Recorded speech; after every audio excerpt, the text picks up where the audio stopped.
बात नवाबों के शहर लखनऊ की हो या आगरा के ताज की, नोएडा की गगनचुंबी इमारतें हों या बात यूपी के बदलते लाइफस्टाइल की, वाम की समस्याओं तक, उत्तर प्रदेश से जुड़ी हर छोटी बड़ी खबर के लिए देखिए उत्तर प्रदेश लाइव। नमस्कार, वीए न्यूज देख रहे हैं आप। मैं हूं आपके साथ विपुल पांडे। वक्त हो चुका है उत्तर प्रदेश की तमाम खबरों का। सबसे पहले बात करेंगे उत्तर प्रदेश के फतेहपुर जिले में बढ़ती ठंड और कोहरे के कारण आम जनमानस के साथ साथ किसान भी परेशान होता नजर आ रहा है। इस कोहरे के कारण किसानों की रबी की फसल पूरी तरीके से बर्बाद होती आ रही है। कितने किसानों का कहना है कि हमने खेती किसानी महाजन से ब्याज का पैसा लेकर की थी, इस उम्मीद के साथ कि फसल की पैदावार अच्छी हो गई तो महाजन का पैसा चुकाने के बाद हम अपने बच्चों की अच्छी शिक्षा से लेकर बेटियों की शादी की तैयारी करेंगे, मगर उनके सपने धरातल पर चकनाचूर होते नजर आ रहे हैं। इस ठंड ने किसानों को पूरी तरह से हलकान करके रख दिया। वह किसान रात दिन मेहनत मशक्कत करके खेती बाड़ी करता है, मगर उसकी मेहनत को देखते हुए उसको इस तरह का लाभ नहीं मिल पाता। किसी न किसी रूप में किसान परेशान नजर आता है।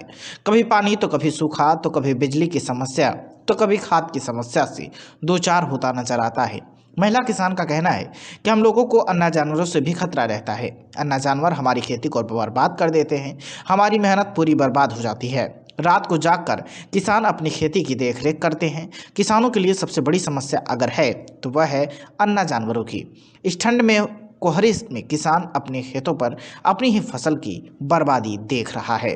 कोहरा से आपकी फसलों में क्या नुकसान हुआ है? माहौल आग रही है, फूल मर रहा। आपका क्या नाम है?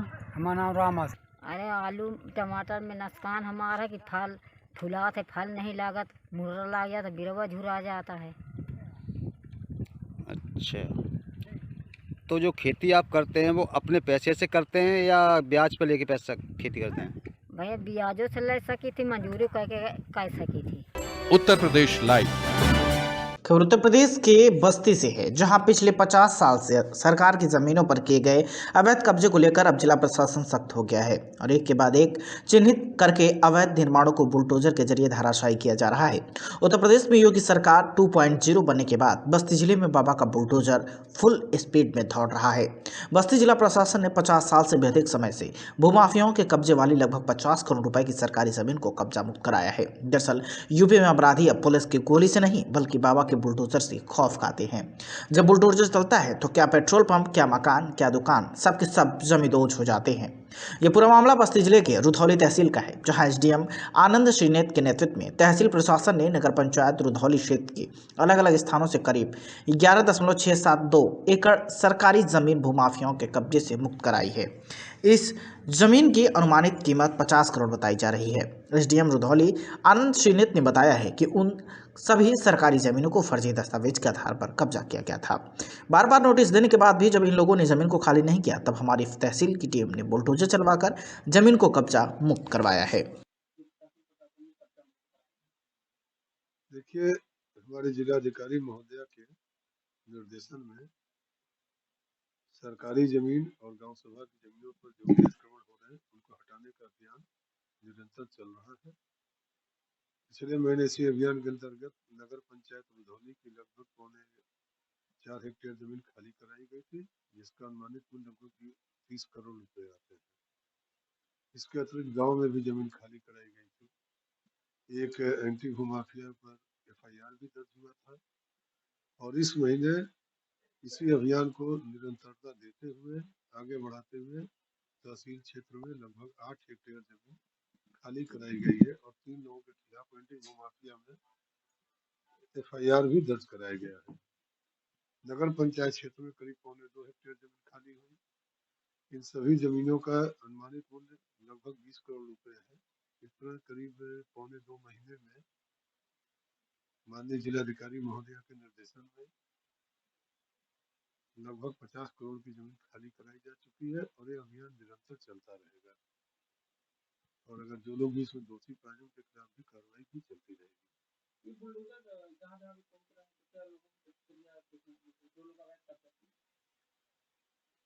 ज्यादातर अवैध कब्जेदार समझाने के बाद हटाने को तैयार हो जा रहे हैं और अगर कहीं कोई प्रतिरोध होता है तो उस पर कार्रवाई की जा रही है, लेकिन इस तरह का कोई प्रतिरोध हुआ नहीं। समझाने के बाद, अब बताने के बाद लोग हटा भी रहे हैं, और जो नहीं कर रहे हैं उन पर कार्रवाई हुई। हमें बताएंगे कि 4 FIR अब तक हो चुके हैं, और 67 के भी जुर्माना वसूली की भी कार्रवाई चल रही है। कोई भी अतिक्रमणकारी छोड़ा नहीं जाएगा, अतिक्रमण बिल्कुल बर्दाश्त नहीं होगा, और सरकारी जमीन, गांव सभा की जमीन, इन जमीनों पर से अतिक्रमण हटाने का अभियान निरंतर चलेगा, और कोई फिलहाल कोई ऐसा प्रतिरोध नहीं है जिससे। उत्तर प्रदेश लाइव। खबर उत्तर प्रदेश के कानपुर से है, जहां जिला प्रशासन की लापरवाही की भेंट चढ़ा है परिवार। जिला अस्पताल में आखिरी सांसें गिर रहा है और काल के गाल में समा गया है। घटना के बाद ग्रामीणों में आक्रोश बढ़ा है। लापरवाह जिला प्रशासन नहीं देता गरीब परिवार की तरफ ध्यान। पूरा मामला जनपद कानपुर देहात के सिकंदरा तहसील क्षेत्र का है, जहां चितवा खेड़ा गाँव का, जहां अचानक उस वक्त की चीख पुकार मच गई जब हर कोई गहरी नींद में सो रहा था। सुबह तकरीबन 4 बजे थे कि गरीब का कच्चा मकान भरभरा कर गिर गया और उसमें पत्नी, पति, 3 बच्चे समेत कई मवेशी भी दब गए, जिसमें एक मासूम बच्चे की मौके पर ही मौत हो गई। कई अन्य लोगों को घायल जो हैं उन्हें अस्पताल में भर्ती कराया गया है। घटना में 2 मवेशियों की मौत भी हुई है। सभी घायलों का उपचार जिला अस्पताल में चल रहा है। आपको बता दें कि परिवार निहायत ही गरीब है और उत्तर प्रदेश सरकार के द्वारा चलाई जा रही योजनाओं के लिए पात्र भी है, लेकिन जिला प्रशासन और तहसील प्रशासन की लापरवाही के चलते आज तक इस गरीब परिवार को सरकारी आवास का लाभ नहीं मिला, जिसका दंश आज इस परिवार को झेलना पड़ रहा है। हादसे के बाद ग्रामीणों में आक्रोश भी बढ़ा है। सभी ने मांग की कि क्षेत्र में ऐसे गरीबों को तत्काल जिला प्रशासन सरकारी आवास मुहैया कराए, जिससे इस तरह के हादसों को रोका जाए। परिजनों की माने तो कई बार उन्होंने तहसील प्रशासन से सरकारी आवास योजना के लिए गुहार लगाई, लेकिन हर बार उन्हें कोरा आश्वासन ही मिला है। नाम माता जी आपका? सोमवती, कहाँ के रहने वाली आप? रसदान चितवा खेड़ा। क्या घटना घटी आज? ये कच्चू मकान होने से मतलब कोई साधन नहीं, देखो तिरपाल डाले रहते थे, हाँ। और मतलब मकान गिर गो कच्चे, तो उसे सब दब गए, खटियाँ पड़ेंगे। लगभग कितने लोग घायल हैं? लड़का है तो एक लड़का खत्म, एगो 2 मोड़ी हती, एक और लड़का तो अभी 2 बहू हती लड़का तो। जो लड़का खत्म हुआ लगभग उसकी उम्र कितने साल थी? 1.5 महीना को। प्रशासन द्वारा आपको राहत दी गई है? कुछ नहीं इनका राहत दी गई, यहाँ तो बाजार ऐसी भाग जाते हैं, इनका राहत दी गई। रात में 4:20 पे दीवार गिर गई, पूरी मकान खत्म हो गया। पूरा मकान गिर गया। पूरा कौन कौन था? भाई है, भाभी है, उनके 3 बच्चे हैं। भैया आपका? श्री कृष्ण वर्मा। आज जो राजधान मौजा चितवा खेड़ा में जो घटना घटी है जी, हाँ, ये कैसे घटना घटी है? ये गरीब थे, जर्जर मकान था जी अपना जीवन यापन कर रहे थे जी और अचानक मकान गिर गया। जी रात में करीब 4-5 बजे जी एक बच्चा तुरंत खत्म हो गया। जी बच्चे की माँ गंभीर रूप से घायल है, जी कई लोग घायल हैं और उनके बकरियां थी 7-8, जी वो दब के मर गई हैं, दबी पड़ी हैं आज तक। तो ग्राम पंचायत द्वारा क्या अभी तक इनको आवास नहीं दिया गया? इन्हें आवास नहीं दिया गया और ऐसे कई लोग हैं, ऐसी कई घटनाएं घटने वाली हैं। उत्तर प्रदेश लाइव।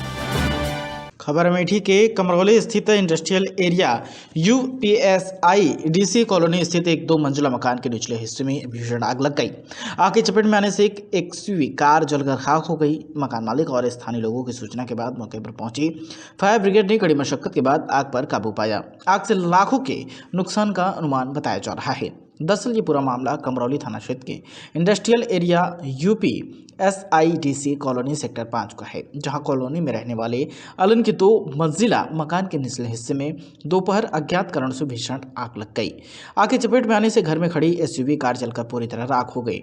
आग लगने की सूचना मकान मालिक अलताल ने तत्काल स्थानीय पुलिस और फायर ब्रिगेड को दी, जिसके बाद पुलिस और फायर ब्रिगेड की टीम मौके पर पहुंची। करीब 1 घंटे की कड़ी मशक्कत के बाद फायर ब्रिगेड ने आग पर काबू पाया। आग से गाड़ी के साथ साथ आसपास रखा कीमती सामान भी जलकर खाक हो गया। Uttar Pradesh live. Noida police commissioner ने बड़ी पहल की है। पुलिस ने 21 दिसंबर की रात अज्ञात कार से टक्कर लगने के बाद घायल हुए बीटेक की छात्रा के इलाज के लिए 10 लाख रुपए देने की बात कही है। नोएडा पुलिस के सभी पुलिसकर्मियों की एक दिन की तनख्वाह छात्रा के इलाज के लिए दिया जाएगा। दरअसल 31 दिसंबर की रात अज्ञात वाहन ने बीटेक की 4 ईयर की छात्रा स्वीटी कुमारी और उसके 2 दोस्तों को एक अज्ञात कार ने टक्कर मारकर फरार हो गया। इस एक्सीडेंट पर स्वीटी कुमारी गंभीर रूप से घायल हो गई और कोमा में चली गई। इलाज के लिए परिजनों के पास पैसे नहीं थे, जिसके बाद दोस्तों ने क्राउड फंडिंग की शुरुआत की। अब तक क्राउड फंडिंग से लगभग 4 लाख रुपए स्वीटी के इलाज के लिए इकट्ठा हुए हैं। दूसरी ओर नोएडा पुलिस ने भी स्वीटी के इलाज के लिए 10 लाख रुपए देने की घोषणा की। नोएडा पुलिस के सभी पुलिसकर्मियों की एक दिन की तनख्वाह स्वीटी के इलाज के लिए दिया जाएगा। पुलिस कमिश्नरेट के इस फैसले के बाद खूब तारीफ हो रही है। बात स्वीटी कुमारी की करें तो फिलहाल आज स्वीटी कोमा से बाहर आ गई हैं।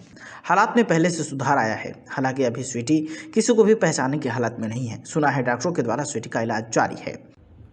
दिनांक 31/12/22 को थाना बीटा 2 क्षेत्र में एक छात्रा स्वीटी कुमारी, इनका एक्सीडेंट एक अज्ञात वाहन द्वारा कर दिया गया था। जो छात्रा स्वीटी हैं, इनका इलाज ग्रेटर नोएडा के कैलाश अस्पताल में चल रहा है। इनके इलाज में मदद हेतु पुलिस आयुक्त महोदया के निर्देशन में नोएडा पुलिस कमिश्नरेट के सभी पुलिसकर्मियों द्वारा अपने एक दिन का वेतन इनके धनराशि सहयोगार्थ हेतु प्रदान की जा रही है, जो लगभग 10 लाख रुपए है। इनका इलाज इस समय कैलाश अस्पताल में चल रहा है और इलाज में ये धनराशि उपयोग में लाए जाने हेतु नोएडा पुलिस द्वारा इनको सहयोग में प्रदान की जा रही है। उत्तर प्रदेश लाइव।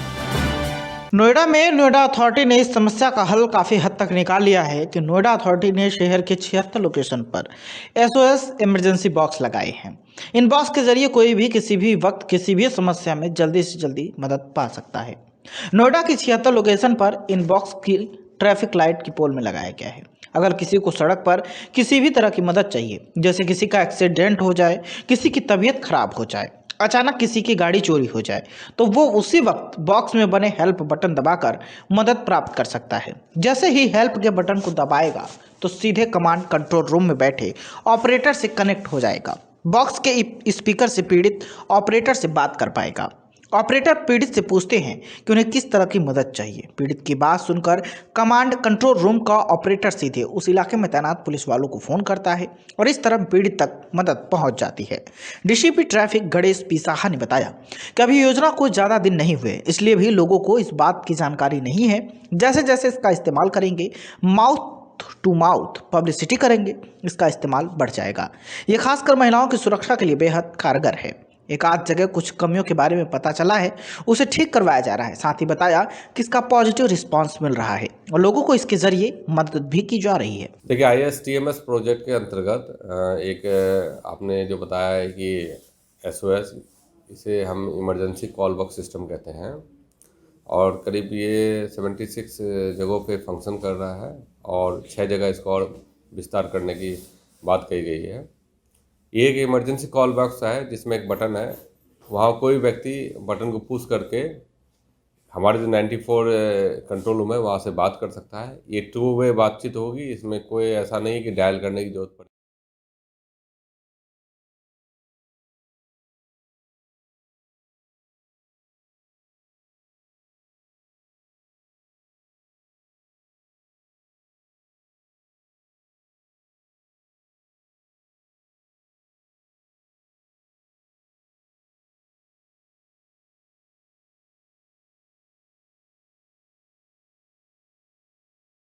कोई इमरजेंसी है तो उससे रिलेटेड जो भी संबंधित एजेंसी को है तत्काल रिस्पॉन्स करने के लिए कहा जा सकता है। क्या सर एम्बुलेंस भेजने की बात हो या PCR वैन भेजने की बात हो, तुरंत आप लोग कनेक्टिविटी रहेगी कि आप लोग तुरंत भेज देंगे स्पॉट पे?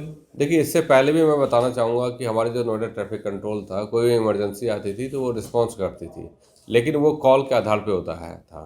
अब एक ऐसी व्यवस्था है जिसमें आप स्वतः ही वहाँ सामने लगे हुए डिस्प्ले से देख भी सकते हैं कि वास्तव में क्या इमरजेंसी है और जो भी संबंधित, चाहे एम्बुलेंस हो, फायर हो, पुलिस की बात हो या अन्य कोई इमरजेंसी सहायता की जरूरत हो, तत्काल उसको प्रेषित किया जाएगा। मैं ये भी बताना चाहूँगा कि जो नोएडा की जनता है इसका उपयोग करना स्टार्ट कर दी है, लेकिन ऐसे भी देखे गए हैं कि 2-4 लोगों ने मौज मस्ती के नाते ही बटन दबा कर कुछ फेक कॉल करने का प्रयास किया है, जिसको हमने उन लोगों ने मौके पे ही ट्रेस किया है। हम जनता से भी अपील करते हैं कि इस तरह के इमरजेंसी कॉल बॉक्स का आप प्रयोग करें और जब जरूरत पड़े इसको आप दबा सकते हैं। उत्तर प्रदेश लाइव 5 वर्ष पूरे होने पर चांदपुर नगर पालिका की ओर से स्वागत सत्कार समारोह एवं लाइब्रेरी के लोकार्पण कार्यक्रम का आयोजन किया गया। कार्यक्रम में नगर के समाजसेवियों और नगर के संप्रांत लोगों ने भाग लिया। चेयरमैन फहमीदा बेगम ने लाइब्रेरी का फीता काटकर उद्घाटन किया। चेयरमैन पुत्र अरशद अंसारी नगर पालिका के 5 वर्ष पूरे होने पर सभी का आभार जताया। पूरा मामला जनपद बिजनौर की चांदपुर नगर पालिका परिषद का है, जहां पर नगर पालिका परिषद की ओर से समस्त सभासद, समस्त नागरिक व समस्त स्टाफ का धन्यवाद। स्वागत सत्कार समारोह एवं लाइब्रेरी के लोकार्पण का कार्यक्रम का आयोजन किया गया। चांदपुर चेयरमैन फहमीदा बेगम ने लाइब्रेरी का फीता काटकर उद्घाटन किया। चेयरमैन फहमीदा बेगम और चेयरमैन पुत्र अरशद अंसारी ने नगर की जनता को 5 साल पूरे होने पर धन्यवाद दिया। लाइब्रेरी उद्घाटन के दौरान सैकड़ों की संख्या में लोग मौजूद रहे। नगर पालिका में कार्यक्रम रखा गया है, क्या ये सबसे मेन बात तो यह है कि हमारे आज 5 साल का कार्यकाल पूरा हुआ है वालदा साहिबा का, तो ये शहर के आदर सत्कार का, शुक्रिया का, सम्मान का प्रोग्राम है, ये धन्यवाद का प्रोग्राम है। हम शहर की जनता को ओपन इनविटेशन दिया गया था कि आप आइए, पालिका में आपने 5 साल दिए, हम आपका शुक्रिया अदा करते हैं सबका। और इसी के साथ साथ में नगर पालिका में एक लाइब्रेरी वर्षों से बंद पड़ी थी, आज उसका उद्घाटन है, उसका लोकार्पण भी है। उत्तर प्रदेश लाइव फतेहपुर जिले के खागा तहसील में जिला पंचायत सदस्य ने नरसिंह पटेल ने अपने जन्मदिन के अवसर पर निराश्रित वृद्धों के लिए वृद्धाश्रम खोला है, जहां इस कड़कड़ाते ठंडी को देखते हुए 500 वृद्धों को कंबल बांटा है, जिसके बाद वृद्धजनों के चेहरे में खुशियां देखी गई। पंचायत सदस्य के मुताबिक जो भी वृद्धजन इस आश्रम में मौजूद है उनके लिए स्वास्थ्य, खाना सहित सरकार की योजनाओं का लाभ दिया जाएगा। साथ ही ऐसे बेटे के मुंह पर ऐसा तमाचा है जो पैदा करने वाले माता पिता को अपने साथ न रखकर वृद्धाश्रम में रहने को मजबूर कर चुके हैं। जिला पंचायत सदस्य नरसिंह पटेल ने बताया कि निराश्रितों के लिए आश्रम खोली गई है और इस आश्रम में सारी समुचित व्यवस्थाएं उपलब्ध है। समय समय पर हेल्थ चेकअप सहित अन्य व्यवस्थाएं उपलब्ध कराई जाएंगी। साथ ही जो अपने माँ बाप की सेवा नहीं कर पाते उनके लिए ये एक उदाहरण भी है। ये जो बेसहारा लोग हैं, जिनका घर में उनके माँ बाप परवरिश नहीं करते, ये बेसहारा आश्रम आज से उन लोगों की परवरिश करेगा। खाना, रहना, दवा का निःशुल्क यहाँ पर व्यवस्था होगी, ताकि जो माँ बाप की सेवा नहीं करते उनको इज्जत दांव में पड़े तो अपने आप को सेवा करना शुरू कर दें। अभी प्रथम चरण में 500 रजाई आज हम लोगों ने बांटा है, अभी 500 रजाई और आना है, वो 1 हफ्ते के अंदर वो भी वितरित कर दी जाएगी। न कि सिर्फ ये सही है ये गलत है, छोटी छोटी बातों को लेकर के लोग लड़कियों को आगे करके फर्जी मुकदमे लिखवाने के लिए और उसको फिर मीडिया में हाईलाइट करने का काम करते हैं। तो इसके बजाय जो है इसको भी विषय बनाए अपना, जो बेसहारा लोग हैं जिनको छोड़ दिया जाता है उनके। उत्तर प्रदेश लाइव खबर उत्तर प्रदेश के जनपद लखीमपुर खीरी से है, जहां पर गोला बाजार मिली चीनी मिल में गन्ना किसानों ने कटोरा लेकर प्रदर्शन किया। गन्ना का बकाया भुगतान न होने के चलते किसानों ने सहकारी गन्ना विकास समिति गोला में चीनी मिल के विरुद्ध धरना प्रदर्शन किया। किसानों का कहना है कि जब तक हमारा भुगतान नहीं होता तब तक हम अनिश्चितकालीन काल के लिए प्रदर्शन करते रहेंगे, साथ ही आगे बड़े स्तर पर प्रदर्शन करेंगे। आज किसानों ने कटोरा लेकर भीख मांगने का प्रदर्शन भी किया। देखिए, हम गन्ना किसान हैं, बाजार रूप से पीड़ित हैं। आज माननीय जब जो सपा की सरकार थी उस समय माननीय प्रधानमंत्री मोदी जी हमारे लखीमपुर जनपद आए थे। उस समय सपा के द्वारा भुगतान न करा पाने के कारण गन्ना किसान त्रस्त था, परेशान था। तब मोदी जी ने एक वादा किया था, उस वादे को याद दिलाने के लिए आज छोटा सा कार्यक्रम किया गया है, ट्रेलर दिखाया गया है कि मोदी जी ने कहा था, मित्रों लखीमपुर जनपद चीनी का कटोरा किसने रोक रखा है सपा सरकार को भुगतान कराने में? क्या 14 दिन में गन्ना भुगतान मिलता है? हमारी सरकार बनाओ, 14 दिन में मिलेगा।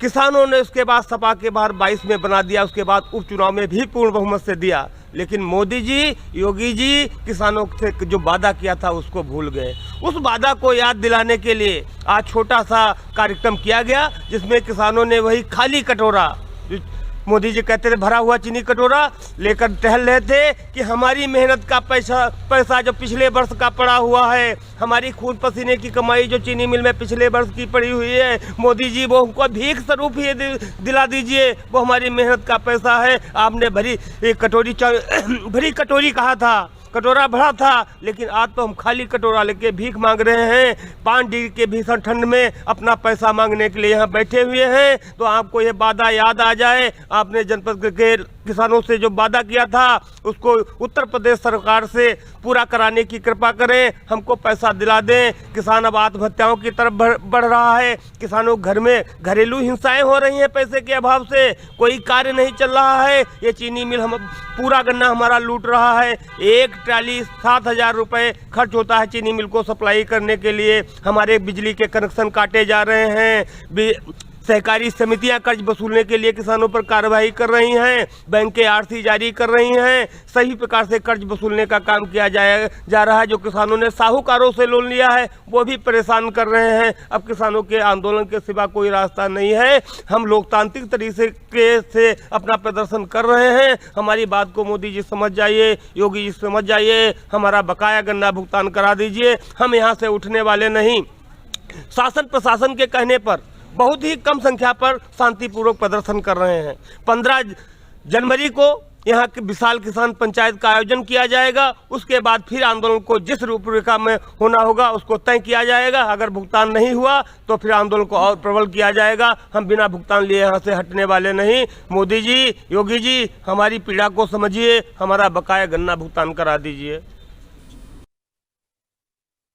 ये हमारी रोटी का सवाल है। हम लोग अपना दर्द इस कदर हमारे दिल में और हमारी मजबूरियों में छिपा हुआ कि हम बता नहीं सकते।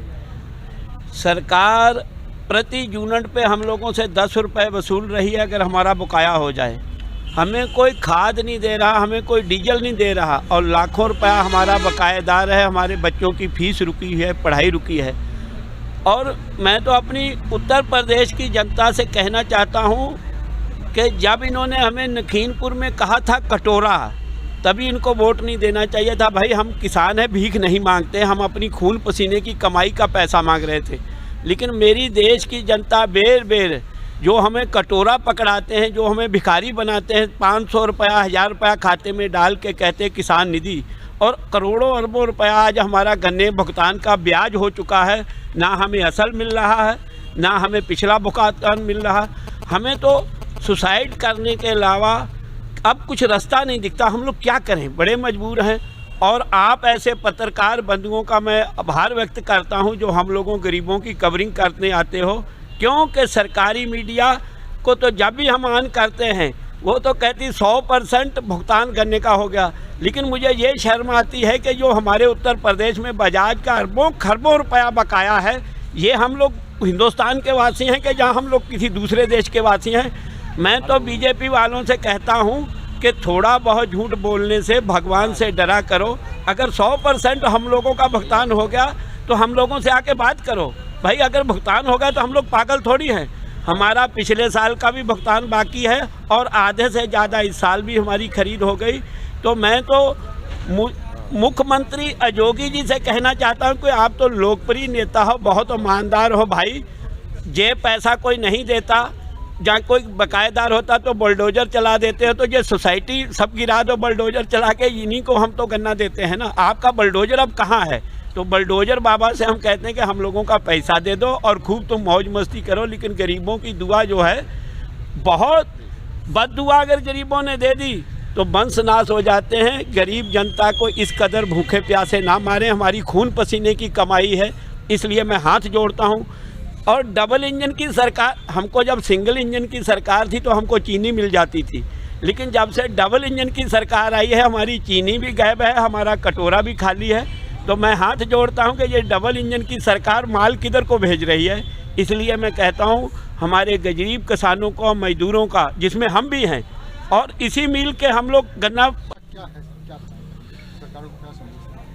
जो आज ट्रेलर दिखाया गया है, ये 2014 में जब मोदी जी लखीमपुर आए थे उसी समय हम लोग भी वहाँ उपस्थित थे। तो ये चीनी का कटोरा बता के किसानों को लूटा गया।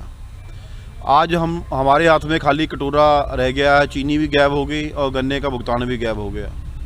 और उसके बाद अभी उपचुनाव में माननीय मुख्यमंत्री जी भी आए यहाँ पे, उन्होंने भी यही किया, आदेश दिया था कि मिल चलने से पहले पूरा पिछले वर्ष का बकाया गन्ने का जो भुगतान है वो पूरा दे दिया जाएगा। नहीं तो हमारी जेलें खाली पड़ी हैं, बजाज यहाँ इनके जो भी कर्मचारी हैं इनको जेलों में डाला जाएगा। ना तो पिछले वर्ष का पूरा गन्ने का भुगतान मिला और ना ही अभी इन पे कोई भी कार्रवाई हुई है। कब तक करते रहेंगे? हम लोग अनिश्चितकालीन करेंगे, जैसे कि हमारा भारतीय किसान यूनियन चुरूनी का उत्तर प्रदेश में और हरियाणा में और पंजाब में धरना चल रहा है और राष्ट्रीय किसान मजदूर संगठन का भी चल रहा है। तो हम लोग एक ही मंच पे, क्योंकि एक ही पीड़ा है सबको, तो सब हम लोग किसान एक ही होके इकट्ठे होके एक ही जगह आंदोलन कर रहे हैं। जब तक पूरा गन्ने का भुगतान नहीं मिल जाता हम लोग आंदोलन करते रहेंगे। इस वक्त की खबरों में फिलहाल इतना ही। देश दुनिया की तमाम खबरों के लिए देखते रहिए वीएन न्यूज़। दीजिए इजाजत। ताज़ा खबर